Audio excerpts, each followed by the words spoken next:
Boa noite, amados. Boa noite. Que é uma alegria revê-los, é uma alegria estar com os irmãos aqui nessa noite, com você que está aqui no templo, com você que está acompanhando de outro lugar. Uma alegria grande poder tê-lo nesse momento junto conosco para celebrar o nome do nosso bom e eterno Deus. Essa semana eu e a Antônia estivemos viajando, passamos a semana em viagem, desde segunda-feira até hoje. Chegamos por volta de 1h da tarde, às 13 horas mais ou menos. E quero agradecer aqueles que nos acompanharam com suas orações. Nós estivemos em Porto, em Palmas, e estivemos participando na sexta e no sábado da Convenção Batista do Tocantins, a Assembleia da Convenção Batista do Tocantins.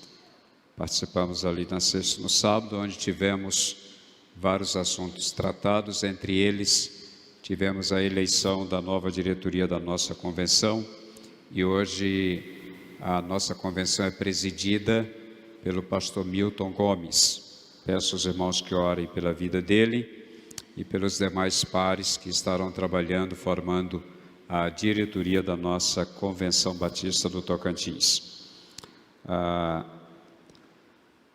Agora há poucos instantes, recebi a notícia de que faleceu em Brasília hoje um dos filhos da irmã Deusuíta, irmão da irmã Leila. E eu quero pedir aos irmãos então que ore pela irmã Leila, pelos seus filhos, pelos seus demais irmãos, que nesse momento devem estar travando a luta contra a dor, contra a perda. Então, os irmãos orem pela vida desta família que novamente passa por uma perda, que certamente não é fácil esses momentos para ninguém. Dia 25 de novembro, a nossa igreja celebra mais um aniversário. E nós estaremos celebrando nos dias 28 e 29, no sábado e no domingo.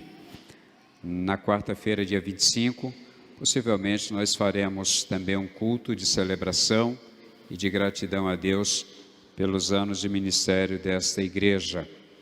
E no sábado e no domingo estará falando conosco para nós o pastor Jota.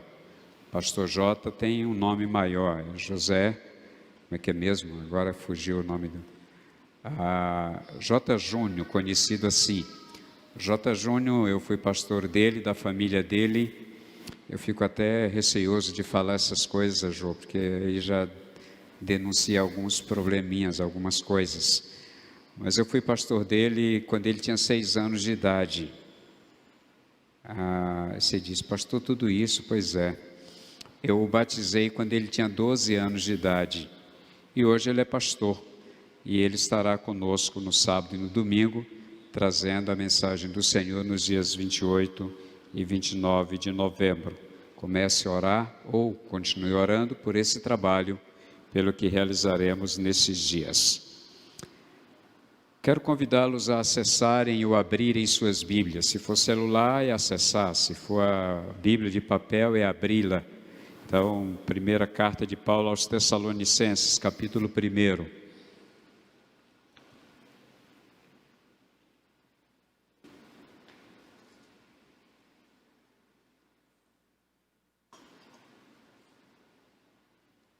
Primeira carta de Paulo aos Tessalonicenses, capítulo 1.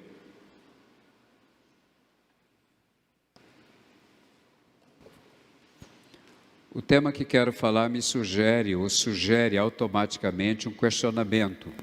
A propósito, eu o faço. Quero falar sobre o tema um cristão de verdade. Qual o questionamento que obrigatoriamente vem? Existe o de mentira? É a lógica, né? Se existe o de verdade, é porque existe o de mentira. Mas eu não quero tratar do cristão de mentira. Até porque esse é um grupo grande, interminável, estranho. Tá? Às vezes até difícil de identificá-los, mas eles existem. e estão espalhados em possivelmente todas as igrejas, talvez em todas as denominações, em todas as religiões, talvez estejam aí para serem identificados ou não. Por que identificados ou não? Porque a Bíblia diz que o joio cresce junto com o trigo e a gente não consegue a olho nu identificar quem é um e quem é o outro, quem é o joio, quem é o trigo. E a Bíblia diz que nem é para a gente se preocupar em tirá-los, porque na tentativa de tirar o joio, corremos o risco de tirar o trigo. Então não é função nossa tirar, mas também a Bíblia diz que lá no último dia o Senhor fará separação e tirará o joio do meio do trigo, porque o Senhor conhece muito bem, sabe muito bem quem é ou quem são. Os versos 9 e 10 é que eu quero me ater, mas eu quero ler um pouco antes. O verso 8 diz: pois a partir de vós, não somente a palavra do Senhor foi ouvida na Macedônia e na Acaia, mas também a vossa fé em Deus foi divulgada em todos os lugares, a ponto de não precisarmos mais falar sobre isso. Verso 9: porque eles mesmos anunciam de que maneira fomos recebidos entre vós, de que forma vos convertestes dos ídolos a Deus, para servirdes ao Deus vivo e verdadeiro, esperando do céu seu Filho, a quem ele ressuscitou dentre os mortos, Jesus, que nos livra da ira vindoura. Pai amado, neste momento, quando a Tua palavra é exposta aos nossos olhos e ouvidos, que Tu a coloques na nossa mente e no nosso coração. Que nesta hora Tu trates conosco, segundo a Tua boa, agradável e perfeita vontade. Faz, ó Deus, o que só Tu sabes fazer. Completa esta obra em nós, em nome de Jesus. Amém, Senhor. Amém.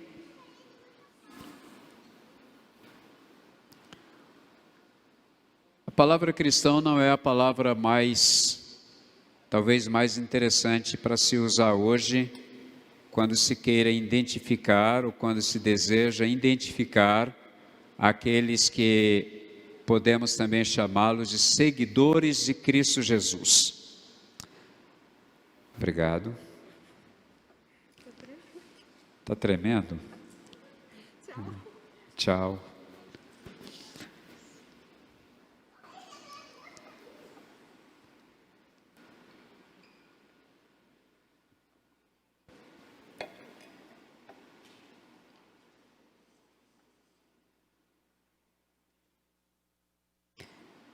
A palavra cristão, ela foi usada na Bíblia algumas vezes, mas de lá para cá ela vem sendo estragada.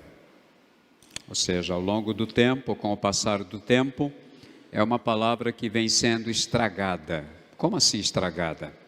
Ela não diz quase nada. Quando você fala de cristão, ela não identifica quase ninguém. Até porque virou moda e não diz mais quase nada, como a palavra crente também não diz mais quase nada. Aí as pessoas já dizem, não, crente é todo aquele que crê. No passado, quando se falava de crente, era alguém que tinha tomado uma decisão radical de seguir a Cristo. Não era apenas porque acreditava em Deus, mas era alguém que, além de acreditar em Deus, havia decidido confiar nele e segui-lo. A palavra cristão, ela também tem essa conotação de alguém que mudou radicalmente de vida, mas ela já não diz mais tanto. A palavra discípulo, creio ser a palavra mais adequada quando se trata de alguém que tem um relacionamento de cumplicidade, de comprometimento com Deus, na pessoa de Cristo Jesus. A igreja de Tessalônica, assim conhecida por nós, ela recebe 2 cartas do apóstolo Paulo. E nessa primeira carta, Paulo tece alguns comentários elogiosos a esta igreja. Confesso que eu gostaria de fazer parte dessa igreja, da igreja de Tessalônica. Não naquele tempo, claro, não dá. Mas quem sabe se ela existisse hoje. Eu gostaria de fazer parte dela e ter o privilégio de receber alguns elogios que Paulo direcionou a ela. Mas quando chega no verso 9, nós temos um grupo de irmãos que se apresentam, que se anunciam, que se identificam de um jeito ou com algumas características interessantes. Paulo vem tratando, e como eu li do verso 8, não por acaso, eu quero voltar a lê-lo para chegar ao 9. Pois a partir de vós, não somente a palavra do Senhor foi ouvida na Macedônia e na Acaia. Paulo está falando dos irmãos de Tessalônica. Mas também a vossa fé, ele está falando da fé daqueles irmãos de Tessalônica. Também a vossa fé em Deus foi divulgada. Isso é, as pessoas se encarregavam de elogiar aquela igreja, reverenciando e de alguma forma louvando a fé daqueles irmãos. A palavra louvor tem a ver com elogio, então eles louvavam, elogiavam aqueles irmãos pela fé que eles tinham em Deus. Logo era divulgado a fé daqueles irmãos em todos os lugares. E o texto diz que era tão divulgado isto, a ponto de não precisarem mais falar sobre isso. Paulo está dizendo, eu nem preciso mais falar sobre isso, porque já estão falando tanto, já está tão divulgada a fé de vocês, que eu não preciso mais falar sobre isto. Porque eles mesmos anunciam de que maneira fomos recebidos entre nós.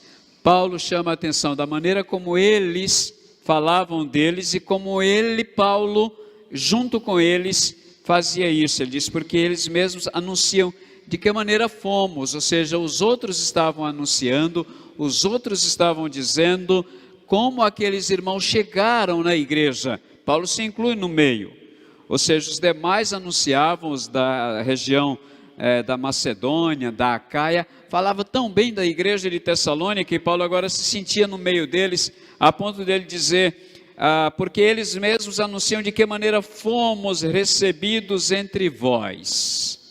Também de como Paulo fora recebido, de como todos eles foram recebidos na igreja do Senhor, e isso é uma das coisas que identificam um verdadeiro cristão. Há uma mudança, e eu não estou falando de igreja local apenas, mas quando nós fazemos parte da igreja do Senhor Jesus, há uma mudança na nossa vida. Essa mudança tem uma tradução que traz a expressão no sentido de que é uma volta para Deus. Estão voltando, ou seja, como que dizendo, eles mesmos anunciam de que maneira vocês voltaram para Deus. A ideia do texto é esta.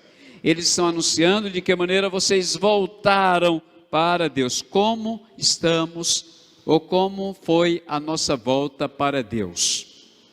Nós somos identificados como cristãos não pelo nome cristão, mas pela atitude cristã. Somos identificados como cristãos de verdade, porque quando nós nos voltamos para Deus, o que provocou a nossa volta foi reconhecimento de algumas coisas, entre elas, o reconhecimento de que estávamos condenados por causa do pecado, somos pecadores. O reconhecimento de que não tínhamos nenhuma capacidade, nenhuma força, nenhuma forma de resolver o problema do pecado, porque havia sobre nós uma condenação. Todos são pecadores. Além disso, o reconhecimento de que só Jesus poderia mudar a nossa vida e poderia mudar a nossa história. Só Ele poderia fazer isso, como ainda hoje só Ele pode fazer isto. Mudar a história do ser humano, mudar a história do homem, a história da mulher. Também quando nós nos voltamos para Deus, nós nos voltamos na certeza de que há um processo de tratamento conosco. Há um processo de tratamento conosco como se nos esmiuçasse, como se nos quebrasse por inteiro, como se fôssemos de alguma forma pisoteados para sermos novamente feitos, isto é, para sermos reconstruídos. Logo, o processo de mudança ele não é simples. Essa volta para Deus, ela não é simples. Algumas pessoas acham que a volta para Deus é quando elas no templo levantam a mão, quando eu, pastor, ou outros convidam a pessoa para entregar a vida a Jesus. E ali acontece tudo na vida da pessoa e ela volta para Deus automaticamente sem passar por nenhum processo de mudança. Não é verdade. Há outros que acham que essa mudança acontece quando a pessoa desce as águas batismais e ela é batizada, introduzida na água. Tanto é que algumas pessoas têm medo de morrerem sem ser batizadas, com medo de ir para o inferno, como se o batismo fosse a sua transformação. Não é. Há outros que pensam que esse processo vai acontecer à medida que vai galgando alguns cargos dentro da igreja e vão começando a trabalhar, e trabalham, e hoje tem um cargo, amanhã tem outro, e aí vão crescendo, e daí a pouco são pastores, são apóstolos, daí a pouco são patriarcas, daí a pouco são semideuses dentro da igreja, e vai nesse crescimento. Também não é isto. A mudança ela é interior. E a mudança, eu posso dizer que ela é simples, mesmo ela não sendo. Qual é a mudança? Eu era filho do diabo. Quando entreguei minha vida a Jesus, passei a ser filho de Deus. Eu era perdido, totalmente perdido. Quando entreguei a minha vida a Jesus, eu fui achado. O apóstolo Paulo diz que antes da nossa vida com Cristo, nós estávamos mortos. Onde? Nos nossos delitos e pecados. Estávamos mortos nos nossos delitos e pecados. Quem era eu? Eu era defunto espiritual. Aí houve uma mudança. Aí o apóstolo Paulo lá em Efésios também, ele diz que nós encontramos vida. E encontramos vida em quem? Em Cristo Jesus. Nos tornamos filhos de Deus. Encontramos vida porque Jesus diz que Ele é a vida. Eles mesmos anunciam de que maneira fomos recebidos entre vós, de que maneira voltamos para Deus. Essa é a primeira característica de um cristão verdadeiro, a sua volta para Deus. Estávamos separados, todos pecaram e separados estão da glória de Deus. Romanos capítulo 3, verso 23. E por causa do pecado, há um salário estabelecido sobre a humanidade. Romanos capítulo 6, verso 23. O salário do pecado é a morte. Assim estávamos. Então essa volta nos trouxe vida, essa volta nos trouxe esperança. Falei sobre isso domingo passado. Essa volta nos reaproxima de Deus, porque estávamos literalmente separados dele. Essa volta nos traz ânimo novo, alegria nova. Essa volta nos mostra um horizonte real, que é olhar para a cruz de Cristo, onde nela ele foi crucificado por nós. E Paulo disse que é ele que devemos anunciar Jesus Cristo e este crucificado. Mas uma outra característica que esse verso nos oferece, ainda no verso 9, diz: de que forma vos convertestes dos ídolos a Deus. Quando nós falamos de ídolo, nós somos tentados a imaginar ídolo apenas como uma imagem esculpida, que as pessoas se prostram ante a ela ou diante dela e adoram, como os atenienses faziam. Os atenienses, Paulo, quando chegou em Atenas e ele andava pelas ruas da cidade, ele sentiu uma espécie de revolta em espírito. Como é que é isso? Paulo estava sentindo algo estranho, algo que mexeu com ele. Quando ele andava nas ruas de Atenas, ele via muitos altares, e até a ponto de chegar em um deles estava escrito: ao Deus desconhecido. Logo nós somos tentados a imaginar que idolatria ou ídolos é apenas quando eu me prostro diante de uma imagem de escultura, e aí dizem: você está sendo idólatra. Ou então quando nós veneramos a um santo, qualquer que seja ele, seja Maria, seja José, seja Paulo, seja Pedro, seja um outro santo estabelecido por algumas religiões. Mas interessante, idolatria não é a priori isto. Quando ele diz: vos convertestes dos ídolos a Deus, ele está remetendo isso para uma vida de idolatria que eles tinham, e o pecado que Deus mais odeia,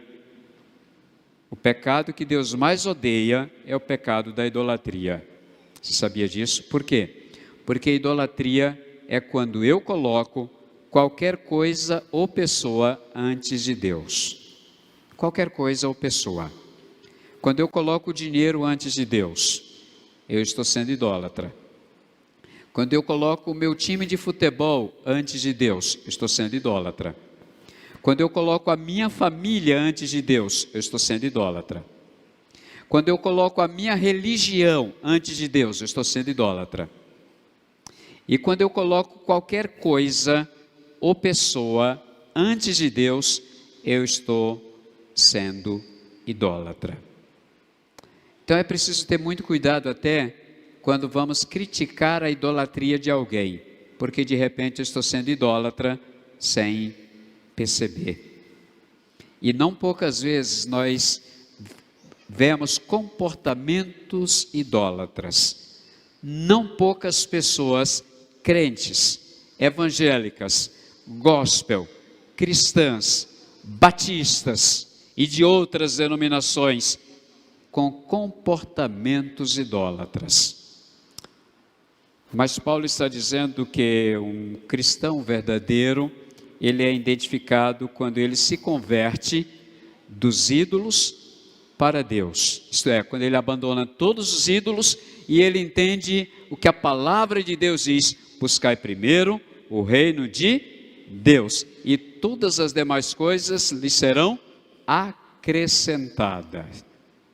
Buscar a Deus em primeiro lugar, colocar Deus em primeiro lugar, primeiro Deus, primeiro Deus, primeiro Deus. Primeiro Deus nos relacionamentos meus, primeiro Deus nos negócios que eu realizo, primeiro Deus na minha religiosidade, primeiro Deus na igreja que sirvo, primeiro Deus no trabalho que tenho, primeiro Deus nas escolhas que tenho, nas decisões que tomo, primeiro Deus. Quando nós fazemos isso, nós estamos denunciando que de fato nós somos verdadeiros cristãos. Logo parece que o pacote de gente que faz isso não é muito grande. Parece que a lista de gente que faz isso não é tão interessante, tão importante, tão grande, tão avantajada. Parece que não é uma lista que chame muita atenção do mundo lá fora. E quando eu falo mundo lá fora é até estranho, porque dá a impressão que todo mundo que está fora desse templo é do mundo, ou mundano. Não, não. Tem muita gente dentro das igrejas que o mundanismo tomou conta da sua mente e do seu coração, porque não são cristãos, não são salvos, não são filhos de Deus, não são herdeiros e co-herdeiros com Cristo, não são cristãos de verdade. Cristãos de mentira, como disse no início da minha fala, tem aos montes. Mas depois, uma terceira característica que o verso 9 nos apresenta, se você fechou a Bíblia, pede perdão a Deus e abre-a de novo. Se desligou o celular, está no WhatsApp, ou no Facebook, ou em qualquer outra coisa do diabo, tira lá e volta para a Bíblia. Ele diz: para servirdes ao Deus vivo e verdadeiro. Ou seja, verdadeiro cristão, ele é identificado pela volta dele para Deus, isto é, como voltou para Deus. Segundo, como se converteu dos ídolos para Deus. Terceiro, pela sua decisão de servir ao Deus vivo e verdadeiro. Servir. A palavra servir, ela é palavra muito usada também, mas pouco entendida. Servir vem de servo. A palavra servo vem de escravo. Logo, quem serve não tem autonomia. Quem serve não manda em si mesmo. Quem serve tem um senhor. Se não tem senhor, também não tem servo.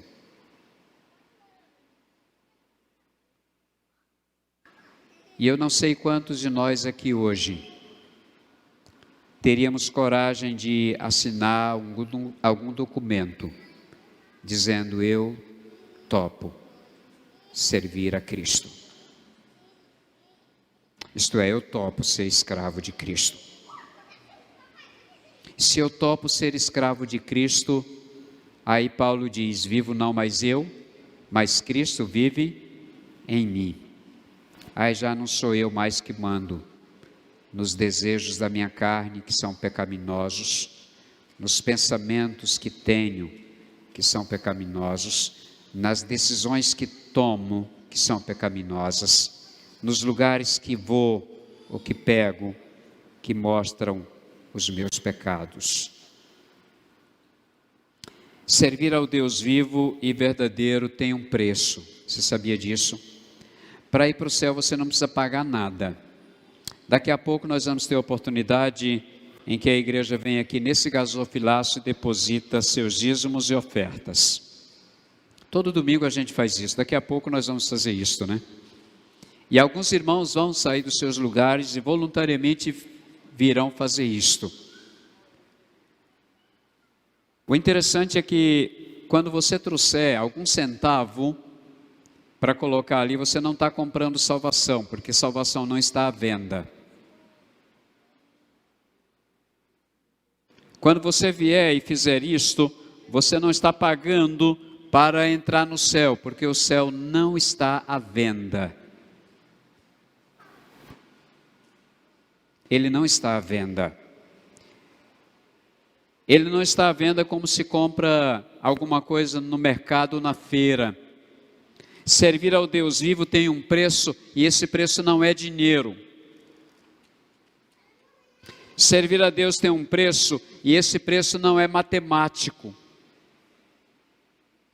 Ele não se quantifica, porque não tem a ver com quantidade de trabalho que eu faço. Não tem a ver com o tempo que eu sou pastor. Não tem a ver com o tempo que você é membro da igreja. Não tem a ver com o tempo que você é batizado ou batizada. Não tem a ver com os cargos que você teve ou tem ou terá na igreja. Não tem a ver com os talentos que Deus te deu. Não tem a ver com os dons que você desempenha. Servir a Deus é muito mais do que isso, e o preço é mais alto do que isso. O preço talvez seja você perder o seu emprego, porque é crente. O preço talvez seja você perder o seu namorado, o seu ficante, a sua ficante, a sua amante, o seu amante, para servir a Cristo. O preço é mais alto do que eu e você possamos imaginar. Repito, não para entrar no céu, porque o preço para eu entrar no céu já foi pago por Jesus na cruz, mas enquanto eu não for para o céu, eu pago um preço alto aqui na terra. Pensa comigo só por alguns minutos. Próximo domingo é o dia das eleições. A maioria de nós vai votar. A maioria de nós vai escolher ou já escolheu um candidato para votar. E é um bom momento para pagar o preço de servir a Cristo e mostrar-se cristão verdadeiro. Como assim, pastor? Sim. Você vai votar como? Você vai votar por quê? Não me interessa em quem. A minha questão aqui não é quem, não é o partido político, não é se é esquerda, não é se é direita, não estou abordando nesse sentido. O que eu estou falando é a atitude de colocar o voto ali. Por quê? Qual é o compromisso que você tem quando colocar o seu voto ali naquela urna? Ou quando você digitar o número do seu candidato? Qual é o compromisso honesto que você tem de votar honestamente, não apenas pensando em você e no teu emprego? Eu vou votar porque fulano me deu um emprego. Tá, e ele fez o que para os outros? Não me interessa. Aí, deixa eu te dizer, não mostra que você é cristã ou cristão. Essa atitude é diabólica. Não me interessa, eu gosto dele, eu acho ele simpático. Não se vota por simpatia, se vota por compromisso, por comprometimento. Se vota com responsabilidade.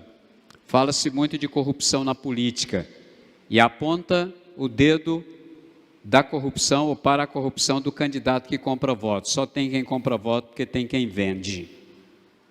E todo que vende voto é corrupto. Vendeu voto, eu voto em você, você me der um emprego. Você é corrupto. Corrupto. E corrupto da marca maior, que devia ir para a cadeia junto com o político que comprou o voto. Aliás, para a cadeia não, porque eu iria sustentar vagabundo lá. Servir a Deus tem um preço. Nós reclamamos muito do Brasil que nós somos, que nós construímos. Um Brasil cuja cultura, preguei alguns meses atrás sobre isso. Não sei quem lembra, mas está lá no YouTube se você quiser procurar. Eu preguei sobre corrupção. O Brasil é um país cuja cultura nossa é cultura de corrupção. Já é cultura, é cultural. Não ser corrupto é ser besta. Não ser corrupto é ser otário. Não ser corrupto é ser ultrapassado. Não ser corrupto é ser Caxias. Não ser corrupto é ser qualquer outra coisa dentro dessa linha. E quando nós tentamos fazer a coisa certa, o certo é errado. O certo é errado.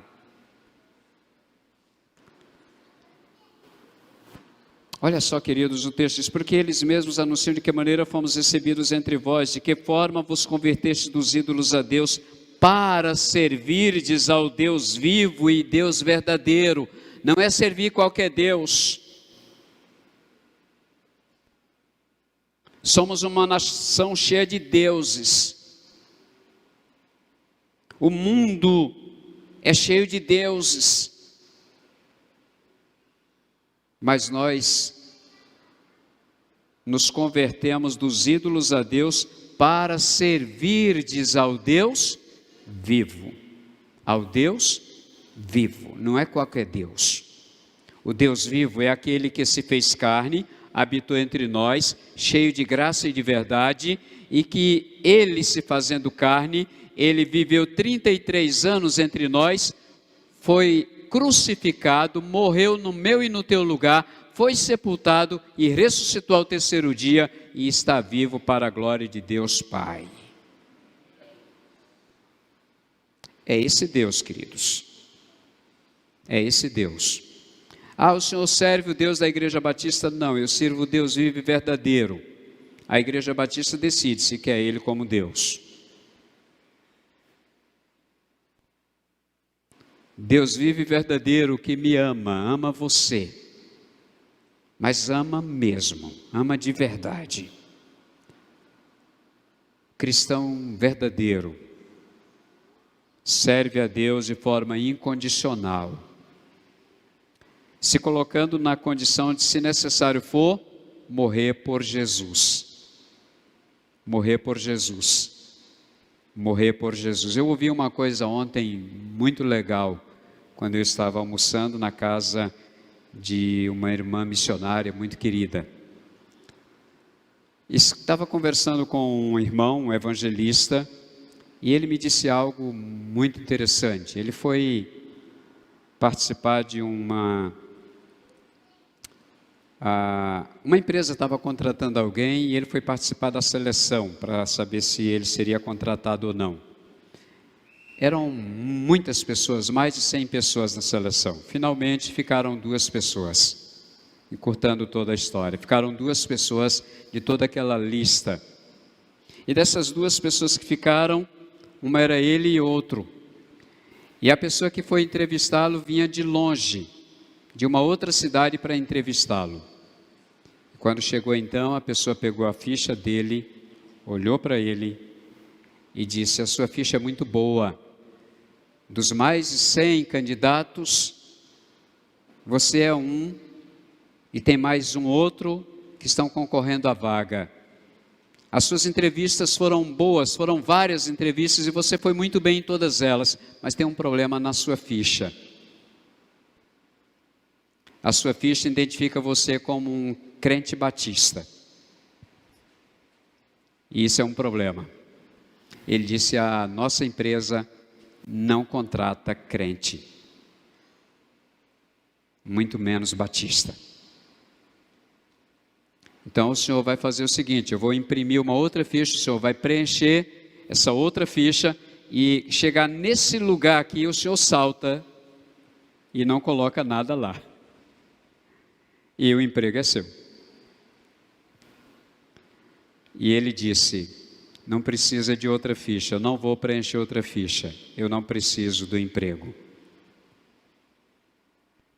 Ele disse: mas o emprego é um bom salário, a concorrência foi grande, você foi bem, e você pode ganhar um emprego, basta fazer isso. Ele disse: eu não preciso do emprego. Esse não precisa imprimir outra ficha, porque eu não vou preencher outra ficha. Eu continuo sendo quem eu sou. E levantou para ir embora. E o homem disse: volte aqui. Ele voltou. Ele disse: mas moço, o emprego é bom, muita gente querendo. Ele disse: eu não quero. E foi saindo. Ele disse: volte. E aí ele voltou e sentou. Ele disse: sente, eu preciso dizer uma coisa para o senhor.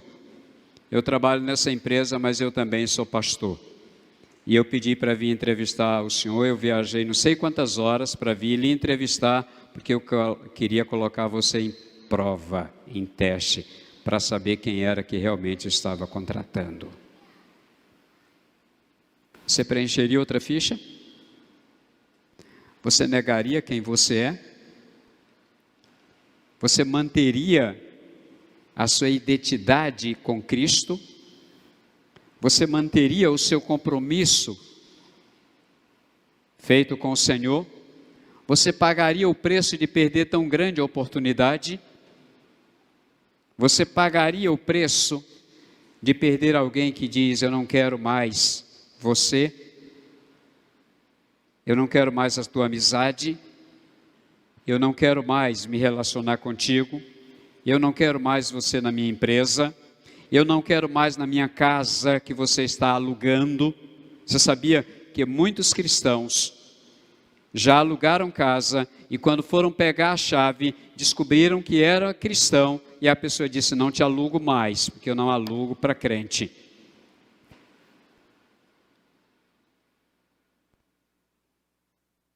Termino.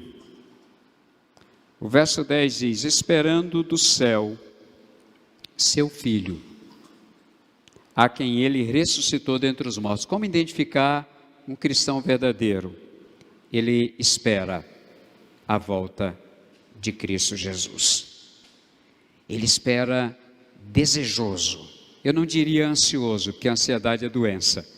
Mas ele espera desejoso pela volta de Cristo. Cristo vai voltar. Tem uma música que diz: Cristo vai voltar, acredite ou não. Ele vai voltar.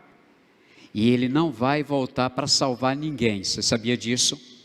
Ele não vai voltar para te dar uma outra oportunidade. Ele não vai voltar para que você tenha uma oportunidade de se arrepender e ser salvo na volta dele. Não, não. A Bíblia diz que a volta de Jesus é como vem um ladrão. Como? No abrir e fechar de olhos. Quando você menos espera, Ele simplesmente vem, e essa volta dele pode ser hoje, essa volta dele pode ser amanhã, essa volta dele pode ser daqui 10 anos, daqui 20 anos, daqui 100 anos, eu não tenho como precisá-la, porque a Bíblia não me diz quando, mas a Bíblia diz que Ele vai voltar. E quando Ele voltar, Ele voltará nas nuvens. Ele não virá mais aqui na terra. Como disse, Ele não virá salvar, então Ele não virá mais aqui na terra. E olha só, queridos, a palavra de Deus está dizendo, no verso 10, esperando do céu, seu Filho, a quem Ele ressuscitou dentre os mortos, Jesus, que nos livra da ira vindoura. Há uma ira que virá. Há um dia em que o Senhor afirma na sua palavra que todos nós compareceremos ante o tribunal de Deus. Todos nós. E nós compareceremos diante do tribunal de Deus e haveremos de ouvir palavras como: vinde benditos de meu Pai, possuí por herança o reino que vos está preparado desde a fundação do mundo. E essas palavras serão ditas para a igreja, para os salvos, para os verdadeiros cristãos, que radicalizaram na sua tomada de decisão e no seu comportamento ético, moral, pelo seu caráter cristão. Mas há um outro grupo que ouvirá uma outra palavra: apartai-vos de mim, malditos, para o fogo eterno, preparado para o diabo e os seus anjos. Este é o inferno. E muita gente está indo para lá.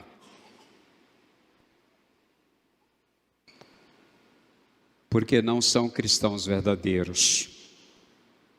Eles não esperam a volta de Cristo. Eles podem até achar que Cristo nunca vai voltar. Estão tão bem, estão trabalhando, estão ganhando dinheiro, estão construindo, estão comprando e vendendo, estão casando e descasando, estão indo e voltando, estão fazendo meio mundo de coisa, como se Cristo nunca fosse voltar. Irresponsavelmente estão vivendo e agindo e se comportando. E Ele vai voltar. Repito, acredite ou não, Ele vai voltar. A palavra dele nos garante, nos afirma que Ele virá outra vez, sem pecado, assim diz a palavra. Ele virá outra vez, sem pecado, só que essa outra vez, repito, Ele virá arrebatar a sua igreja. Quem é? Ele virá arrebatar os verdadeiros cristãos. Que Deus os abençoe. Amém, queridos? Feche os seus olhos.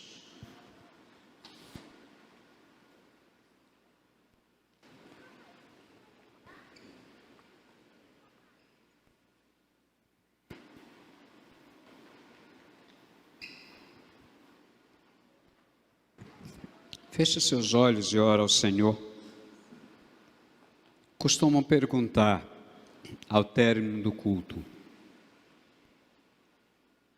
se entre nós tem alguém desejoso ou desejosa de entregar a vida a Jesus, convidando-o para ser o seu Salvador e o seu Senhor.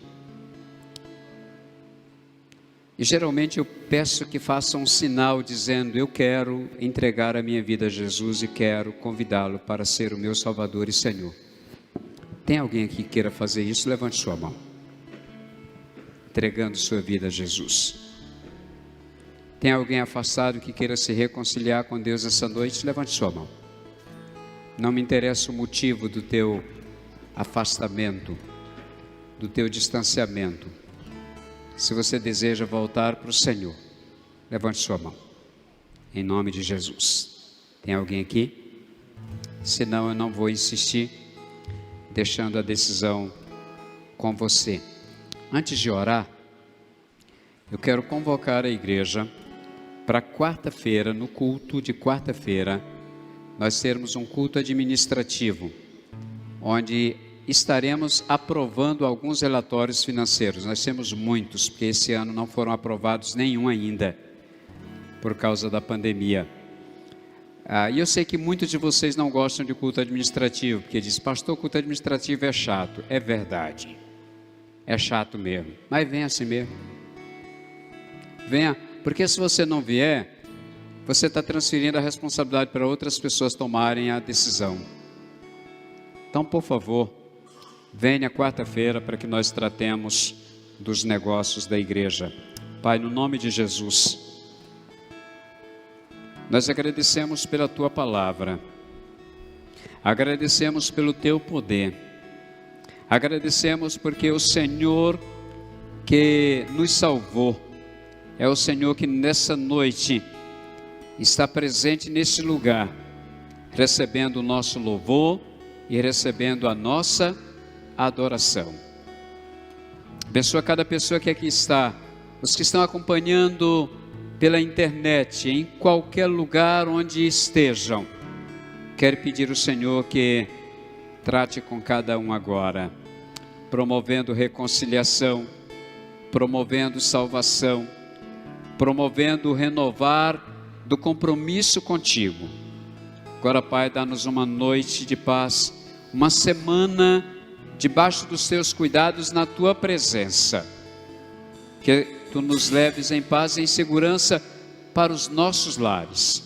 E continues conosco, ainda no que vamos fazer neste culto de adoração ao Senhor. Assim oramos em nome de Jesus. Amém, Senhor.